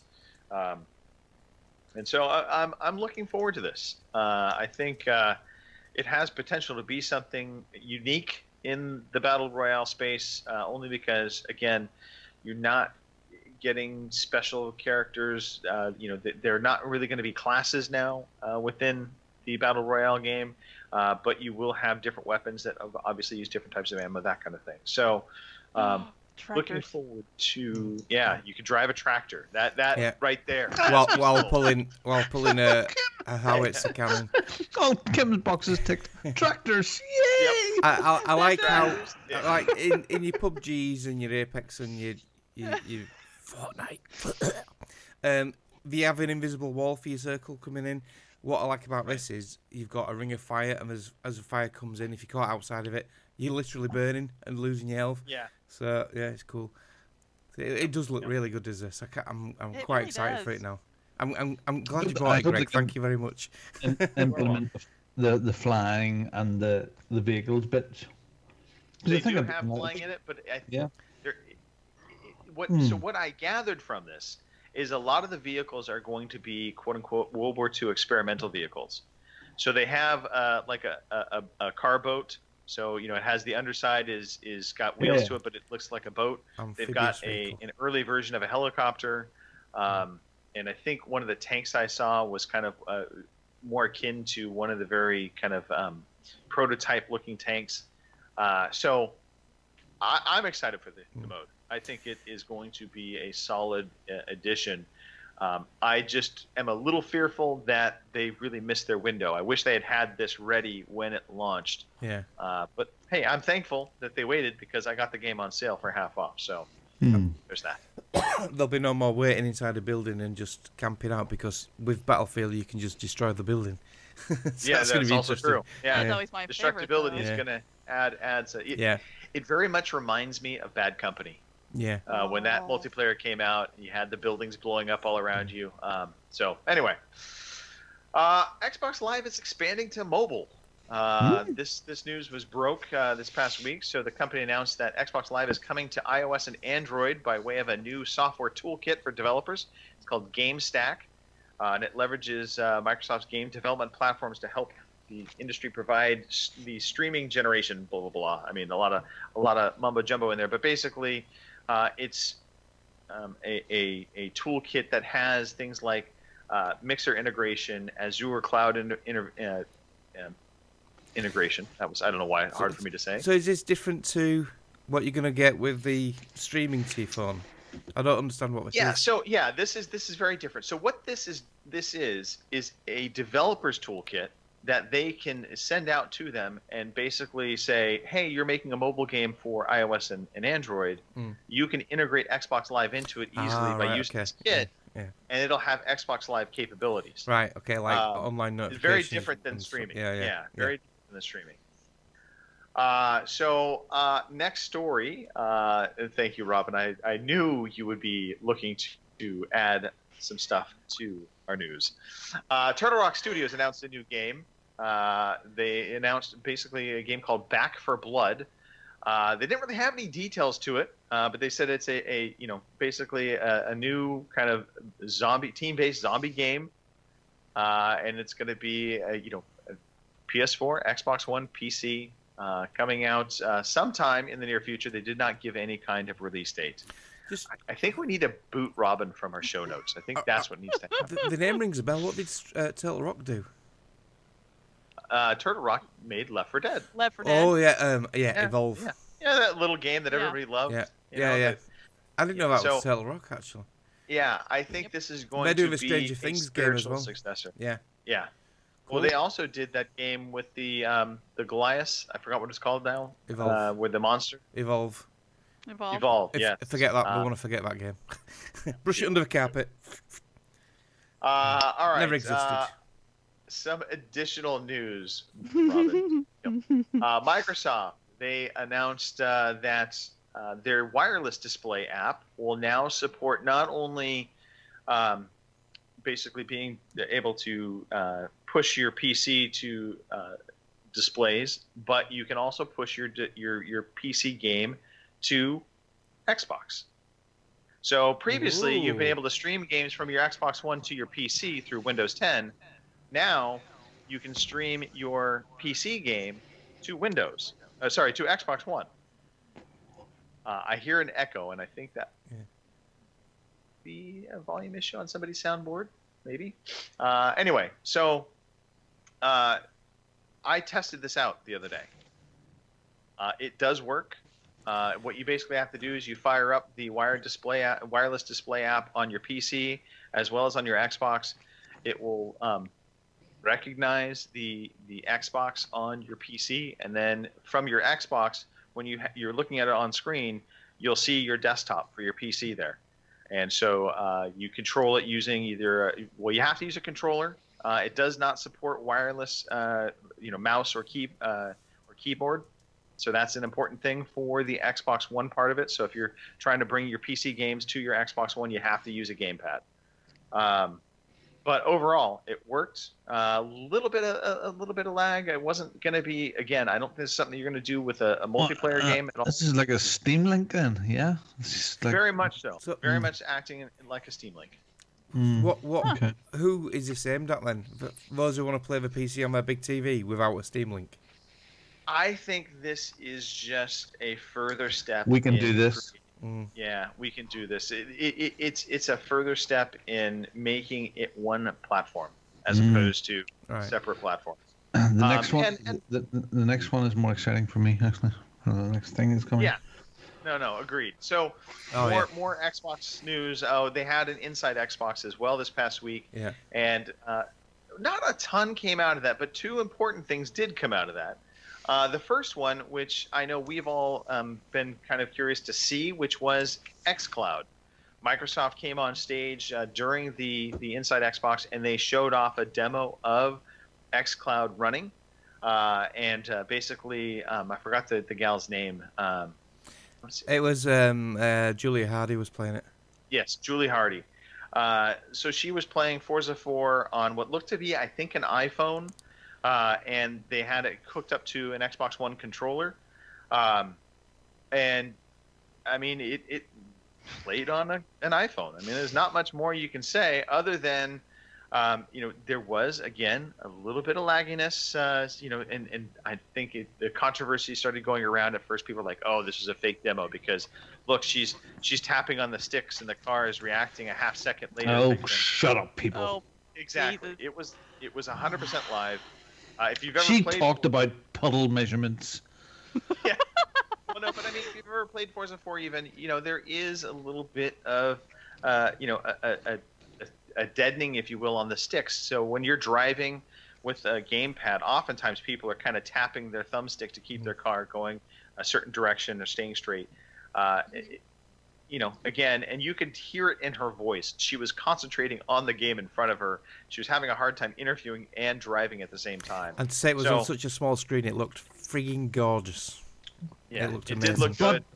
But she did have this earring in her nose, in the bridge of her nose. She used to have a lot of she used to have a lot of piercings, but she be takes them all cross-eyed out soon. Yeah. She used to be on that what was it called now? Can't remember. A UK program. I don't know, but I'm glad that Robin fixated journalism for a while. Yeah. The nose ring. I did not fixate on the nose ring. Yeah, but anyway, xCloud. Alicia Tyler is it Netflix or Amazon is doing Whose Line Is It Anyway now? She looks very different. She's the main host. Yeah, she's been actually doing that for a while now. Has she? All right, okay. It's just appeared over here in the UK. Gotcha. That's a funny show, by the way. I love it. The original British one from many years ago. Yes. Mm-hmm. Oh, yeah. Well, that was it. The original one from way back when. Yeah, there used to be some gaming shows on Bravo TV when it was called Bravo, but then it changed to Dave. It's true. Dave Damn, TV. Dave. Yeah, Dave. Oh. I like their big plus news one. It's called Deja Vu.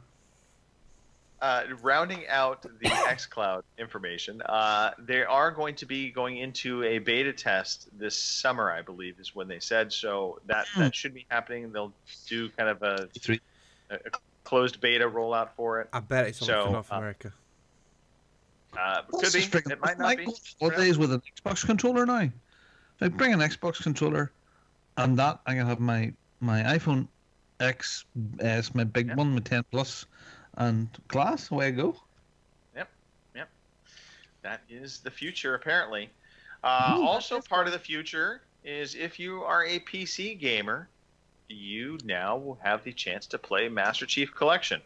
They finally are rolling that out to PC. The update also is going to be including Reach.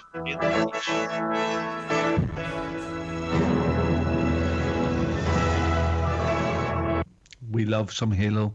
Not me. Yes, we do. So Halo Reach coming as well as part of this package.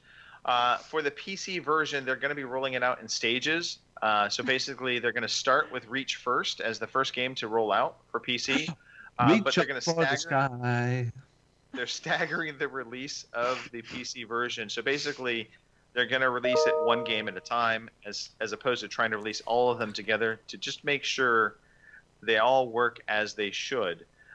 So that is happening for PC. If you're an Xbox owner, you also will be getting the Halo Reach content as part of this update. So, but it's a little different. If you're an Xbox owner and you've bought the game, you will get all of the multiplayer from Halo Reach included free. However, if you want the single-player campaign, they are selling that as a premium digital add-on. I believe they said $5 was going to be the cost for that. Oh, that's not too bad then. It's not bad, but it won't be included free. However, if you have Game Pass, you will get all of the Reach content included as part of that package. And Microsoft did say it would be 4K, HDR, and 60 frames per second. So, exciting news for Halo fans for sure. And last story to talk about, which recently we heard that Fortnite was allowing cross-play with all platforms. So you had Switch, you had Xbox One players, you had PS4 players. Everybody was playing together, living happily. And it was the dream. Epic this past week has decided that maybe this wasn't the best thing. And so they have actually now are forcing Switch players to only play with mobile players because the Switch version only runs at 30 frames. And the console versions run at 60 frames, and they feel that the competitive environment is not going to be equal, and it's going to be an unfair advantage for the console version. Crap. My kids, one plays here on the Xbox and one plays out here on the Switch, and they play together with their Xbox buddies and their kids, and they have a ball. So they're not going to be able to do it anymore. All Switch owners will be shouting. That's shit. That really is a shit call. That really is bad call. I mean, really, how many pure competitive people are there? I mean, these are kids that are playing this shit. This if you were a competitive player, why would you use a Switch then? Well, that is probably a fair play. Console players still obviously will be playing against one another, and the Switch players, unfortunately, are only going to be against Switch or mobile players. So there you have it. That is the news. Let us move on from that bit of news, and let's dive into Kim, why don't we talk about the new releases coming up? Okie dokie. Your new releases. Right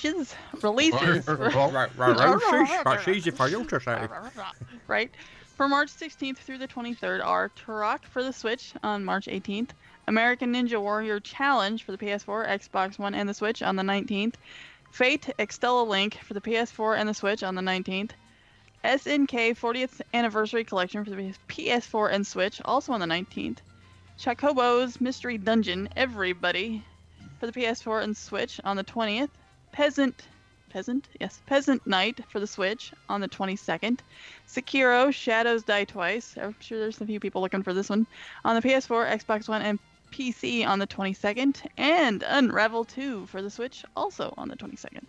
A lot of Switch love there, isn't there? There is a lot of absolutely. Switch has been killing it, and a lot of people want to get their games onto that platform. So hold on, sorry, hold on. What's that on March 22nd? The last one is that Yarny 2? Yes, that is Yarny 2. Yes. Yarny 2. Absolutely, Yarny 2.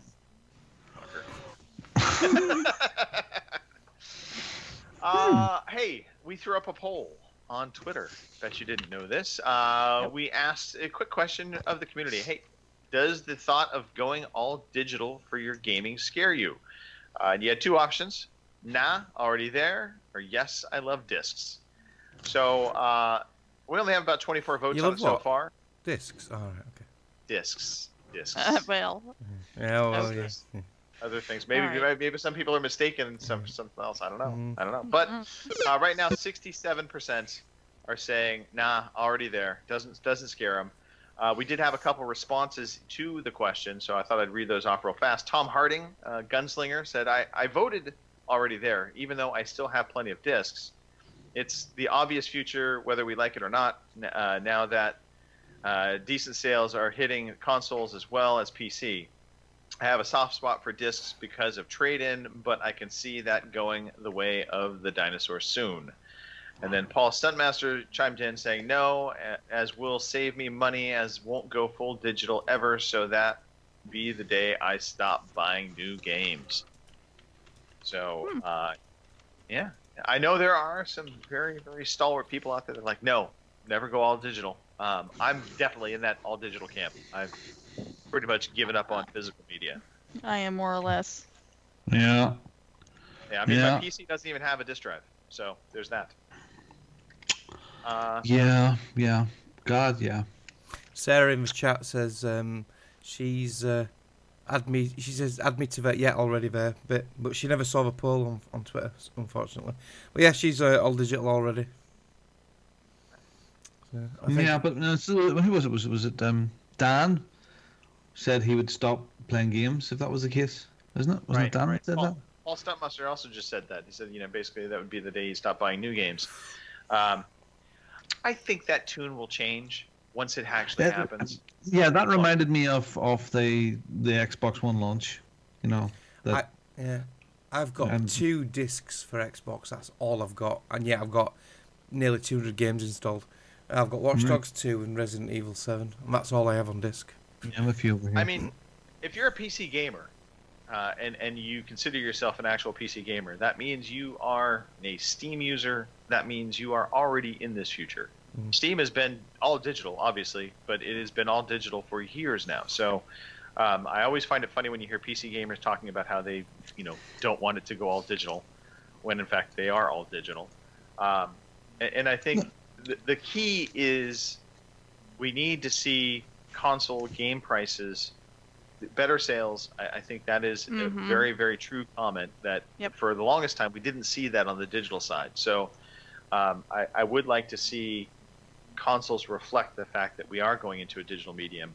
You don't have to charge me $60. Like oftentimes you'll see PC games are only $50 because they're releasing on Steam, and it's because they don't have discs involved. They're just a digital property exclusively. I want to see that reflect with consoles. Because it's got to be cheaper for them. There's no manufacturing costs. There's no shipping costs. It's got to be cheaper for them. Well, I mean, the people that still buy the discs, I understand. Like Stu Fowler would be one. He likes to go to the smelly shop and trade them in. In America, you'll always have somewhere to go to. You'll have a Blockbuster in Bend, Oregon, the last one. You'll still be able to go there and trade your games in, forever. So I understand that, because people say, well, I'll play it for a while and I'll get my money back and then I'll go on to buy something else. But digital game prices are coming down rapidly now, so that argument isn't just as valid any longer. And if you take your example, Robin, especially from day one. Yeah, exactly. That's what I was just going to say. If you follow your Dirty 30 example, if you wait a little bit after release date, you get some right bargains. Look at Battlefield 5. Greg's got it at half price. Yeah. Look at Odyssey. Yeah, get it for like $20. Yeah, and that's the Ultimate Edition. And that came out October. Yeah. It pays to wait. I can't wait to be digitized completely myself. Honestly. Oh boy. Yeah, Digital Robin, look out.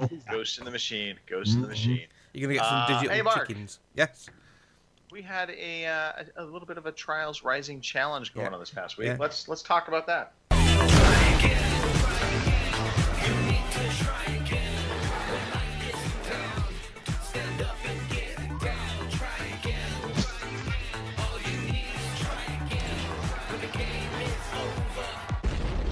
That's a bit longer than I thought that, and it was a bit loud. That wasn't me.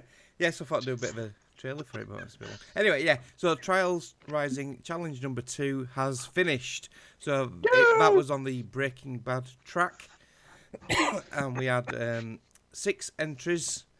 Breaking Bad is clever name, Mark, isn't it? That's like a play on words. Yeah, that's like when your brakes fail in your car, sort of thing, and then you're Breaking Bad. I see the reference there. Yep. Totally. No other reference. Here are this week's top 5. In 5th place is me with 53.051 seconds. In 4th place... Hold on a second, Mark. Just a second. Is this Xbox only, or is this other people from PCs and stuff in here? Multi-platform, and I'll explain what you have to do at the end of this. 4th place... excuse me, my tickly cough. Bongo Vassayan, 52.490. In 3rd place is Murphy's Law. He didn't fluke his way to victory this week. 51.624 seconds. In 2nd place with a cracking time, Martin C. 1984, Mike Chesworth, 51.394. But this week's winner, with an incredible time on the Squid, beating a lot of people's times on the faster bikes, Nick Auld, Womble MK3, 49.854 seconds. He put the video up in the WhatsApp chat. The video is just unbelievable to watch. Well done, Nick. And I've got a special mention for Pete Chin, who did it in 54.082. So he was close, but I just thought I'd mention him because I just wanted to mention him because he's ginger. And it was a bit disheartened because he's not doing as good. But it won't far off. Yeah, it won't far off me this week. Is Pete the one that was in the news that made the swimming pool in the field? Is he the ginger that did that? Possible. I would like to just say this one thing real quickly for Nick. Prior to him posting that 49-second time, he had I think it was 50.182 was his time. And I looked at that time and I was like, there's no way anybody's one going to beat that time, and two, I was struggling to see anybody getting under 50 seconds on the leaderboards. I was scrolling up, and everybody was doing it on faster bikes at that point. So the fact that he was able to crack 50 seconds on the squid is an achievement and a half. Yeah. So congrats to him. So that's all the praise you get, by the way. If you want to get involved with this, if you've got Trials Rising on any platform, and I believe it's on the Switch as well now. I might be wrong, but I think it's on the Switch. It is. I'll check. Not an ideal platform to play on, though, mind you. The Switch does not have analog sticks or triggers, which makes playing this game very difficult. Because what we are doing is rather than me using leaderboards, because it's multi-platform, all you need to do is visit our Facebook page, which is fb.ocpod.com, and there's a post on there. It's on the announcements. So this week's track will be on there, and you just post your time with a photograph, like a screenshot, to prove your time and your bike you were on, or even better, put the video from you record that. If you don't use Facebook, you can put it on Twitter. You can tweet me at Mechanics with your times, or if you're on WhatsApp, you can put it in our WhatsApp group. Just ask one of us. We're all admins on here, and we'll add you to the WhatsApp group if that's what you prefer. So this week's track from today till next Sunday at 7 p.m. will be Lumbering On, chosen by our very own Bongo Hussein. And that is again using the squid bike. We're going to keep with the squid for now, because not everyone's unlocked the second bike yet. So yeah, get your fastest time on Lumbering On, take a screenshot, tweet, WhatsApp or Facebook me that picture or video, and we'll shout you out next week. So good luck, and all right. Yeah. We're going to start trying to promote this too. I think we'll use our podcast channel on Twitter to promote this out there, get more people involved. I know there's lots of people that have this game. And honestly, if you don't have this game, again, you want something that is fun, quick play. I love these games. I think they are a very fun break from the norm. Norm. Yeah. Norm. All right. Norm. I was just going to say as well, next week, I think probably around Friday or Saturday, I'm going to put a poll on Facebook or Twitter or both with a choice of two for the next track selection. I was going to do it this week, but I totally forgot because it's been a bit hectic Friday and Saturday for me. So yeah, we're going to put a poll up for the next track. When does the multiplayer start? I don't know. The private custom, they will be fun then. We'll have to set some game nights up for that on Wednesday nights. Absolutely. Hey, Robin. Yo. I heard there's this thing called Victory Achieved. Do you want to talk about that? I do. So when you finish your games like Crackdown 3 or Division or whatever it may be, not just sell your digital copy of your physical copy, there's a chance that you can actually get some more money to buy more games, and it's called Victory Achieved. So when you finish the game, you take a selfie of yourself in the shower with the towel around you, and you tweet that off with the credits of the game in the background. So finish your game to the credits to @OC_podcast with the hashtag Victory Achieved, and you get entered into a draw to win money to buy games on whatever platform you want, whether it be PSN, XBL, Steam, or Switch, I suppose. $20 or £15. And people that finished games this week: Denuck DQ finished Metro Exodus and thought it was, Colin Old Cars had a hell of a good time playing Life is Strange Before the Storm. Sarah finished The Crazy Roundabout. The Legend, which is OC_CP Matthew, finished XCOM 2. I honestly don't believe that in the slightest. I think it more like he finished XCOM 2 again. That is actually accurate. He did finish it on an additional playthrough. He had actually reached out to me letting me know he's actually finished it now twice. Yep. But this is his first time coming into the podcast with it. So Good lad. There you go. Cheers.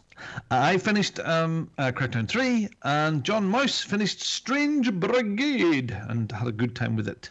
So well done, everybody. Congratulations. Our glorious leader says this to you now.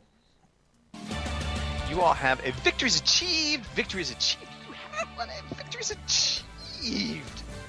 And get your entries in, because the next draw will be done at the end of this month.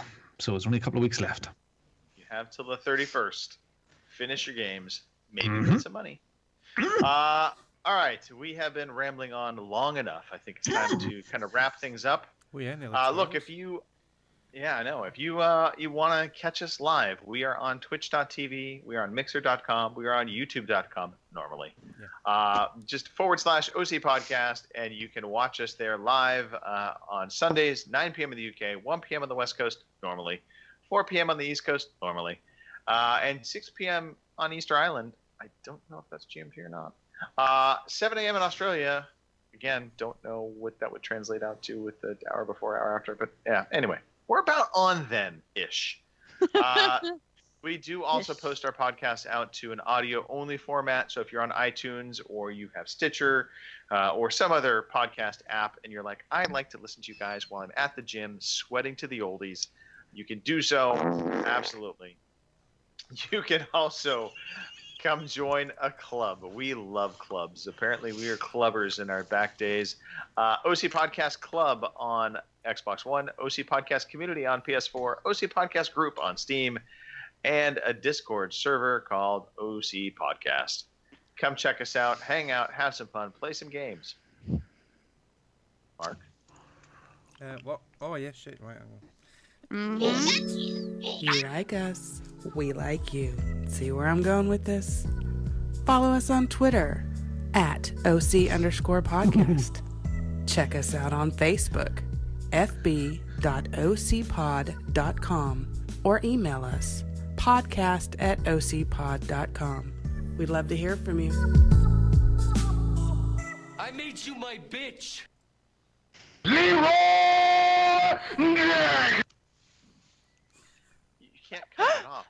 That's criminal that you cut that off. Okay. Criminal. Anyway. Get out the way. Get out the way, bitch. Get out the way. Move. I don't think we ever should have let him have a sound. I know, right? We've created a monster. I'm not listening that to power.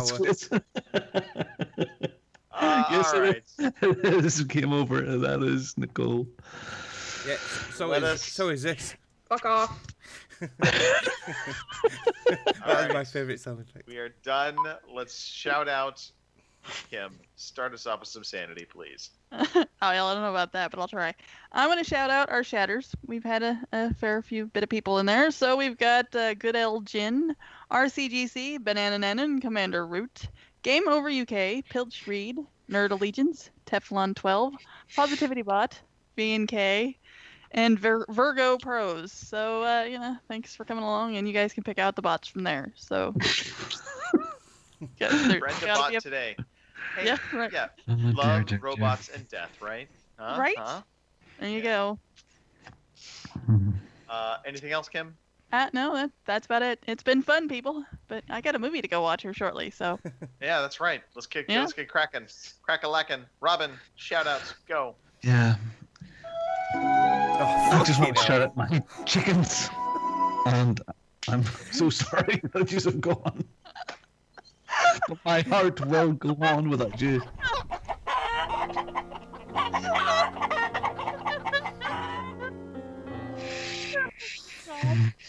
Anyway, to Nicole, to everybody in the chat, it's been fun tonight, and happy St. Patrick's Day for the rest of you guys in America that have lots of St. Patrick's left to go, and it's great. Yeah, see you all next week, and see you out there on the gaming world. So, you can find me at Mechanics on every platform, so I'm easy to get hold of. If you want to play Division 2 on Xbox, just let me know. I'm happy to play that anytime because I'm really enjoying it. Massive shout out to Entertain Nerds podcast because this week they had their 50th episode. 50 is such a number. Yeah, Took them a while to get there because they've been a bit sporadic initially, but now they're weekly. So a massive shout out to Kyle, Katie, Carl, Pete, and Antonio. And they had me on as a guest this week with Mike Chin. Me and Mike were on at the same time. So I hardly got a word in edgeways because Mike was rambling on all the time. But there you go. But yeah, loved it. Absolutely fun. Great bunch of guys. So yeah, go give them a follow. And I'll let you take us out, Greg. All right. Yeah, 50. Yes, definitely. Congratulations, Entertain Nerds. 50 is a big number, isn't it, Robin? Yeah, there you go. Anyway. Retard alert. Thank you all for listening. On a very serious, somber note, to those in New Zealand affected by the tragic events this past week, all we say is we are with you. We absolutely feel your pain. And I won't say anything more to that other than there's evil out in the world. We all have to be vigilant about it. And Dickhead. Yeah, there's that too.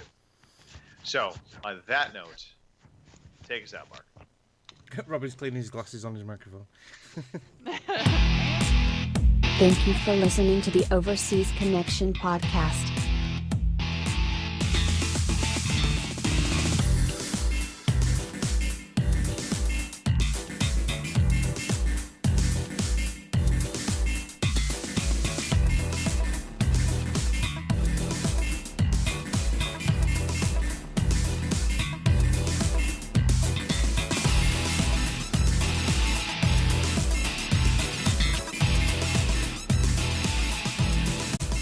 See you same time next week.